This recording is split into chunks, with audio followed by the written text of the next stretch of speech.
नमस्कार दोस्तों, आपका अपने YouTube चैनल पर हार्दिक स्वागत है। आज हम बात करते हैं बुद्धि के सिद्धांत। इससे पिछली क्लास में हमने बुद्धि के अर्थ, प्रकार और परिभाषाओं पर अध्ययन किया।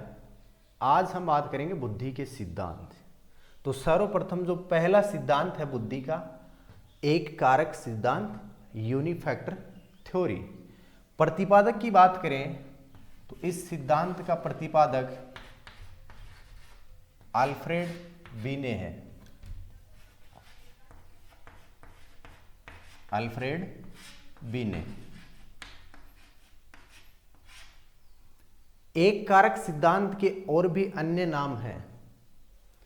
इसी को एक तत्व का सिद्धांत बोला जाता है, इसी को एक खंड का सिद्धांत बोला जाता है, इसी को एक घटक का सिद्धांत या निरंकुशवादी सिद्धांत, ये इसी के नाम हैं। तो ये ध्यान में रखना, एक तत्व का सिद्धांत, एक खंड का सिद्धांत, एक घटक का सिद्धांत और निरंकुशवादी सिद्धांत।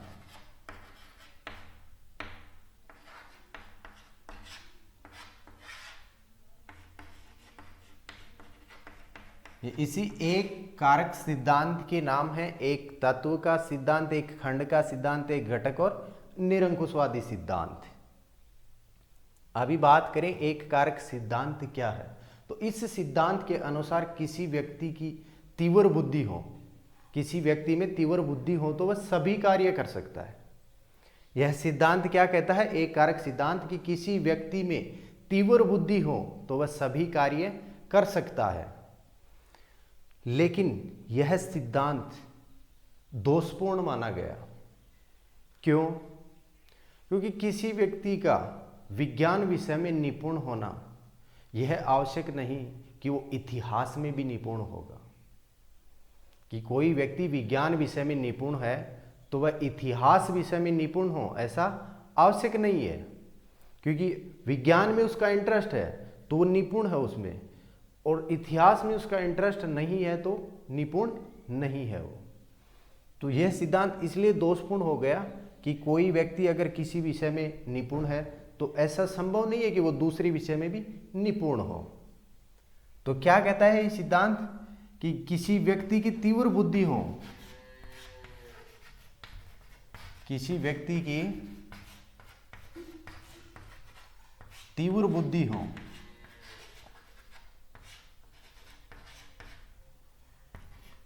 तो वह सभी कार्य कर सकता है।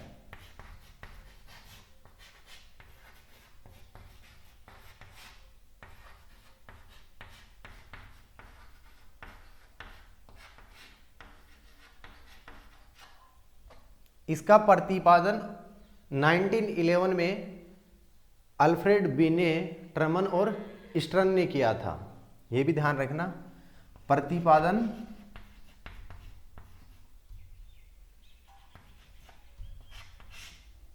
बीने,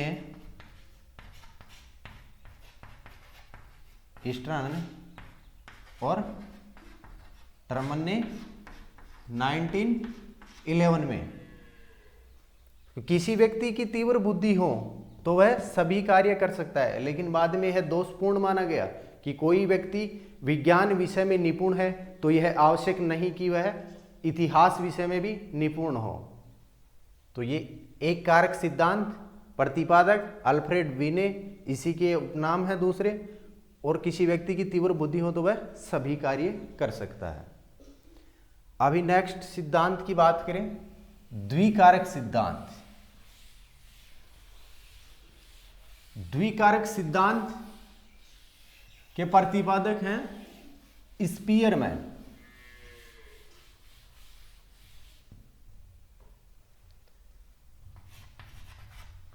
द्विकारक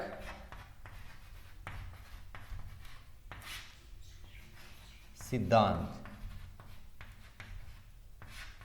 या इसी को द्विखंड सिद्धांत बोल सकते हैं। टू फैक्टर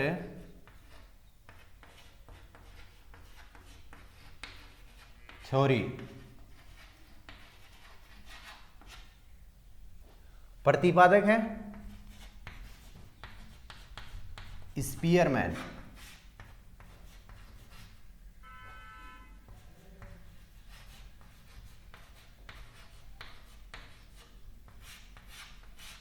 कब दिया ये सिद्धांत? 1904 में, 1904 में। टू फैक्टर द्विकारक सिद्धांत क्या है? इन्होंने एक तो जनरल फैक्टर माना है और एक स्पेसिफिक फैक्टर। दो फैक्टर होते हैं, दो कारक हैं, एक जी कारक, दूसरा एस कारक। जी कारक जो सभी में आनुवांशिक ही होता है और एस कारक व्यक्ति वातावरण से प्राप्त करता है, उसको अर्जित किया जाता है। तो पहला तो माना इन्होंने जी कारक और दूसरा है एस कारक। यह है सामान्य कारक। जी कारक को क्या कहेंगे? सामान्य कारक, जनरल फैक्टर। और स्पेसिफिक फैक्टर है वो है विशिष्ट कारक।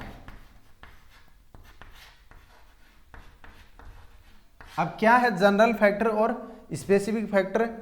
तो जनरल फैक्टर तो क्या है, इसकी विशेषता क्या है कि जनरल फैक्टर आनुवांशिक है, इसको बदला नहीं जाता है। जो जनरल फैक्टर है इसको अधिगम और प्रशिक्षण के द्वारा बदला नहीं जाता। लेकिन अगर एस कारक की बात करें तो इसको अधिगम और प्रशिक्षण के द्वारा बदला जा सकता है। यह सभी मतलब सभी में अलग अलग और कई पाए जा सकते हैं, लेकिन जनरल फैक्टर सभी में एक ही पाया जाता है।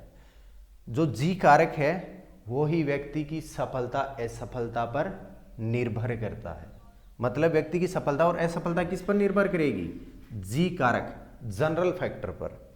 और एस कारक सभी में अलग अलग है। मान लो एक विद्यार्थी है, एक बालक है जो हिंदी भाषा में कुछ तो पहले से आती है उसको हिंदी भाषा, और अगर उसकी रुचि है और इंटरेस्ट है और उसका स्पेसिफिक कारक जो विशिष्ट कारक भाषा हिंदी का है, तो वो क्या है, उसमें अच्छी पकड़ कर लेता है अपनी। जैसे मान लो कि सभी हैं, उनमें जनरल फैक्टर सभी में पाया जाता है, मेरे में भी है, आप में भी है जनरल फैक्टर। लेकिन कोई क्या है, फिर आगे जाकर के डॉक्टर बनता है, कोई शिक्षक बनता है, कोई इंजीनियर बनता है। तो ये सब क्या है, उनमें स्पेसिफिक फैक्टर हैं। तो जनरल फैक्टर ये क्या है, आनुवांशिक है। विशिष्ट फैक्टर की बात करें तो ये वातावरण से अर्जित किया जाता है। सेकंड नंबर बात करें, इसको प्रशिक्षण और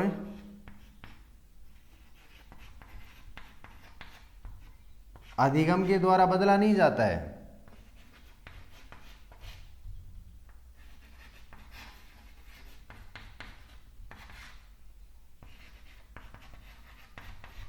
बदला किसको नहीं जाएगा? जी फैक्टर को, जनरल फैक्टर को बदला नहीं जाता है।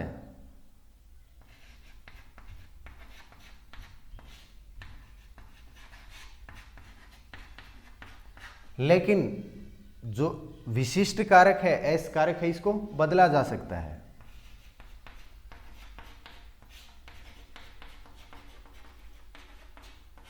यह व्यक्ति में कई हो सकते हैं, लेकिन यह व्यक्ति में जनरल फैक्टर सभी में एक पाया जाएगा, लेकिन एस कारक कई हो सकते हैं।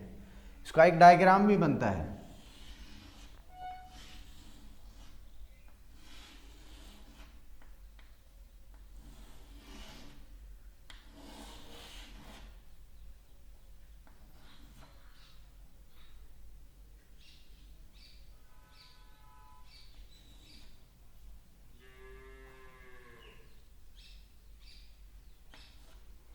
अब ये मान लो जी फैक्टर है, ये सभी में आ गया। अब जी फैक्टर एक है, लेकिन एस फैक्टर कई पाए जा सकते हैं।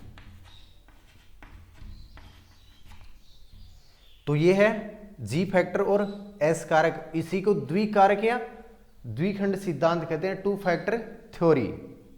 तो ये समझ में आ गई कि ये सामान्य कारक होता है, ये विशिष्ट कारक है। अब बात करते हैं अगला जो सिद्धांत है उसकी। अगला जो सिद्धांत है वो त्रितत्व का सिद्धांत।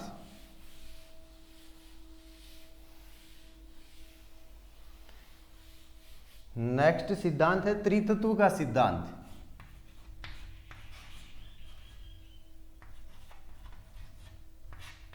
त्रितत्व का सिद्धांत, यह भी स्पीयरमैन ने ही दिया था। त्रितत्व का सिद्धांत भी स्पीयरमैन ने ही दिया था। कब? 1911 में। Three factor theory.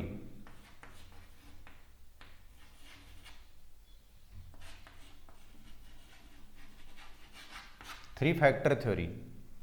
प्रतिपादक वही स्पीयरमैन।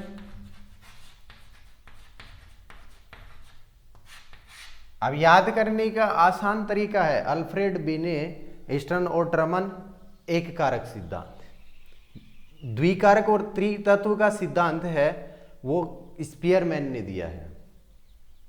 अब इस सिद्धांत में क्या किया उन्होंने, कब दिया था? 1911 में। पहले बताया द्विकारक सिद्धांत में जी फैक्टर और एस फैक्टर, और उन दोनों को से तीसरा जो तत्व निकाला वो है सामूहिक तत्व, और उन दोनों को जोड़ दिया गया वहां पर। तो क्या इसमें तीन तत्व या तीन कारक हैं? तो पहला तो है जी फैक्टर या जी कारक,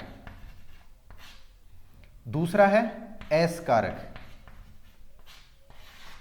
अब थर्ड जो दिया इन्होंने जी और एस, इन दोनों से सामूहिक तत्व का निर्माण। और 1911 में इन्होंने संशोधन करके उस जो द्विफैक्टर सिद्धांत था उसमें संशोधन किया, और उसका नाम क्या, त्रितत्व का सिद्धांत दे दिया कि एक जी फैक्टर, एक एस फैक्टर और एक सामूहिक तत्व के रूप में जी फैक्टर और एस फैक्टर को। लेकिन ये आज भी क्या है, विवादास्पद है और इस सिद्धांत को सर्वमान्य नहीं किया जा सका। तो आज तक भी ये सिद्धांत सर्वमान्य नहीं है। अगले सिद्धांत की बात करते हैं जो एग्जाम के दृष्टिकोण से भी इंपॉर्टेंट है। इंपॉर्टेंट तो सभी सिद्धांत हैं, बट थॉर्नडाइक का सिद्धांत मोस्ट इंपॉर्टेंट है। बहुकारक सिद्धांत।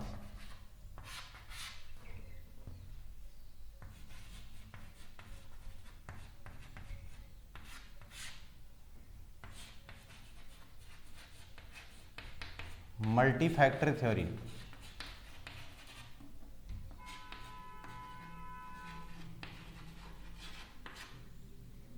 प्रतिपादक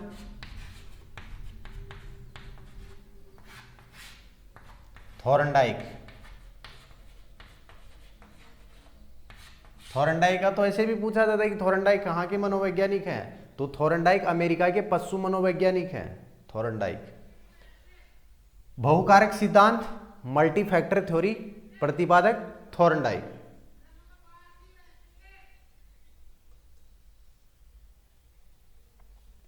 अब बहुकारक सिद्धांत या मल्टी फैक्टर थ्योरी क्या है, इन्होंने बताया कि बुद्धि क्या है, जिस व्यक्ति का कठिनाई का स्तर जितना उच्च होता है उतनी उसकी बुद्धि तीव्र हो जाती है।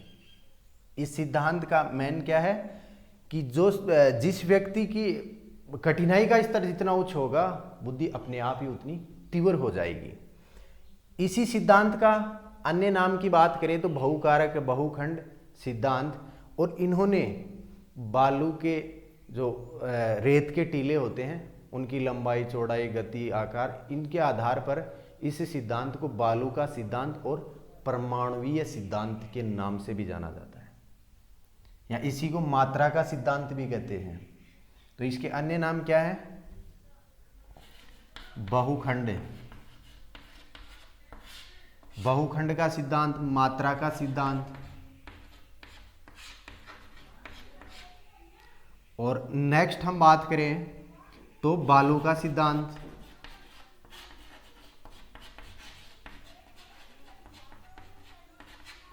अगला बात करें परमाणुवीय सिद्धांत, भी इसी का नाम है। परमाणुवीय सिद्धांत भी इसी सिद्धांत का नाम है। इस सिद्धांत में बुद्धि अनेक तत्वों और समूह में विभाजित होती है। बुद्धि के अनेक तत्वों और समूह में विभाजित हो रही, जिसकी एक न्यूनतम योग्यता होती है। बुद्धि अनेक तत्वों में या अनेक समूहों में होती है, जिसकी एक निम्नतम योग्यता है। ये थॉर्नडाइक का सिद्धांत है। इन्होंने कहा है कि जितनी कठिनाई का स्तर जितना उच्च होता है, ये ध्यान रखना, इंपॉर्टेंट वर्ड है, किसी भी व्यक्ति का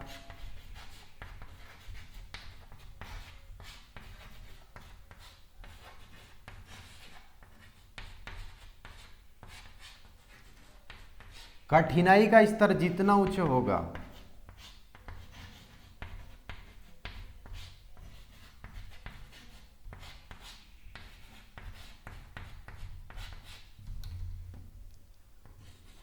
उसकी बुद्धि भी उतनी ही तीव्र होगी।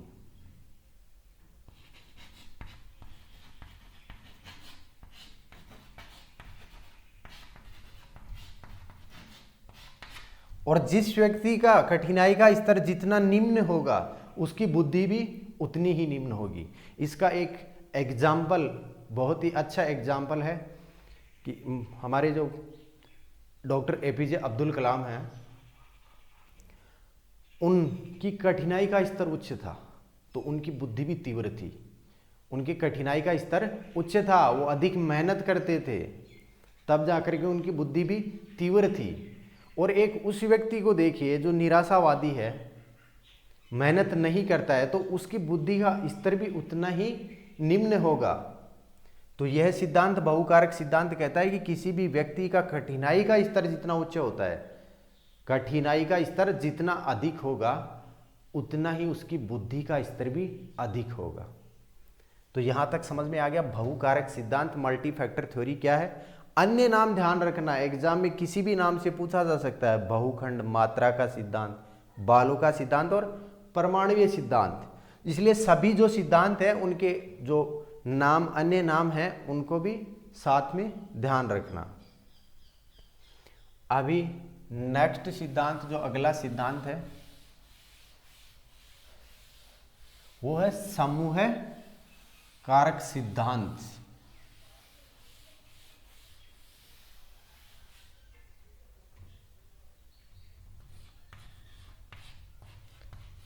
समूह कारक सिद्धांत।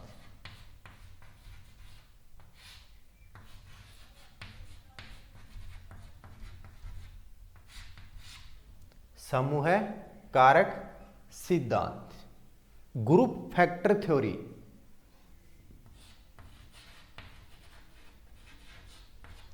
Group factor theory.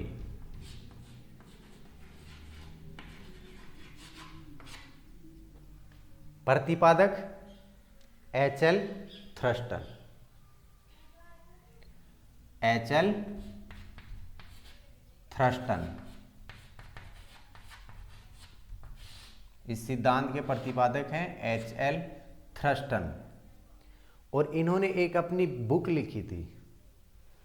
कैली और थ्रस्टन ने 1938 में इसका प्रतिपादन किया था। कैली और थ्रस्टन ने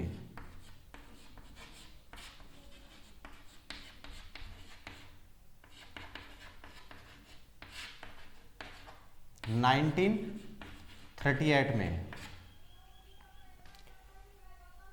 इनकी एच.एल. थ्रस्टन की एक पुस्तक है। एच.एल. थ्रस्टन की पुस्तक है एक, प्राइमरी मेंटल एबिलिटी। कौन सी पुस्तक है? Primary mental abilities. इस पुस्तक में इन्होंने 13 तत्वों का वर्णन किया। कितने तत्वों का? सर्वप्रथम 13 तत्वों का, लेकिन आज वर्तमान में 7 तत्व हैं उनमें से। पहले कितने थे? 13 तत्व, और वर्तमान में 7 तत्व हैं। 7 तत्व। वही ध्यान रखना, प्राइमरी मेंटल एबिलिटीज जिसमें 13 तत्वों का वर्णन किया गया, उसके बाद में जो वर्तमान में संख्या है इन तत्वों की वो है 7। यह पुस्तक प्राइमरी मेंटल एबिलिटीज, यह पुस्तक है थर्स्टन की। अभी इन तत्वों को जानते हैं, जो 7 वर्तमान में 7 तत्व हैं वो कौन कौन से हैं।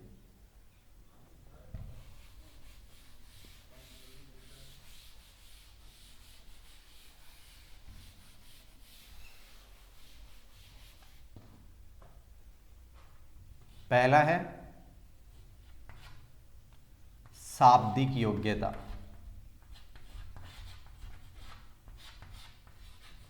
शाब्दिक योग्यता।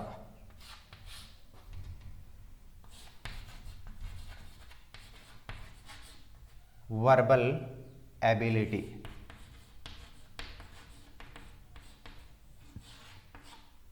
Verbal ability. दूसरा है स्मरण शक्ति,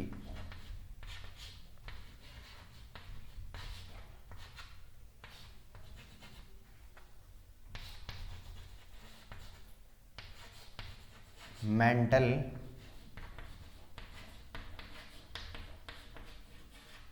एबिलिटी। थर्ड की बात करें, प्रेक्षण योग्यता, प्रेक्षण योग्यता। Perceptual, perceptual ability.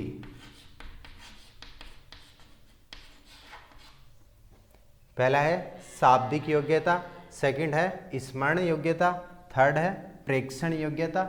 Fourth number की बात करें, अंक योग्यता, अंक योग्यता, नंबर एबिलिटी।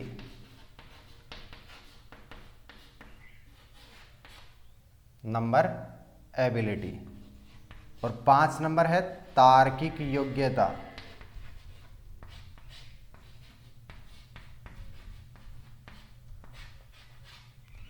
रीजनिंग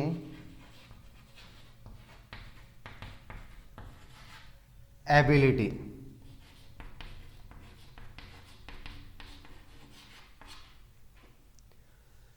शाब्दिक योग्यता, स्मरण शक्ति, प्रेक्षण योग्यता, अंक योग्यता, तार्किक योग्यता। और 6 है वाक योग्यता, वाक योग्यता, वर्ड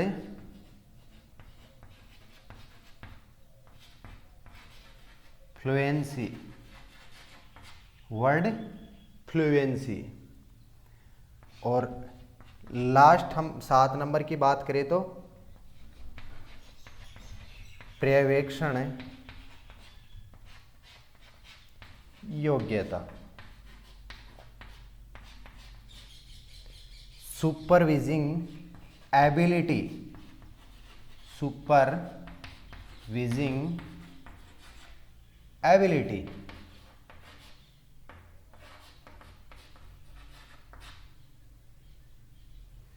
यहां तक 7 जो तत्व आज वर्तमान में है। पहला है शाब्दिक योग्यता, वर्बल एबिलिटी, सेकंड है स्मरण शक्ति, मेमोरी एबिलिटी, और थर्ड प्रेक्षण योग्यता, परसेप्चुअल एबिलिटी, फोर्थ नंबर है अंक योग्यता, नंबर एबिलिटी, और 5 है तार्किक योग्यता, रीजनिंग एबिलिटी। 6 नंबर की बात करें तो 6 नंबर पर है वाक योग्यता, वर्ड फ्लुएंसी, और लास्ट है पर्यवेक्षण योग्यता, सुपरविजिंग एबिलिटी।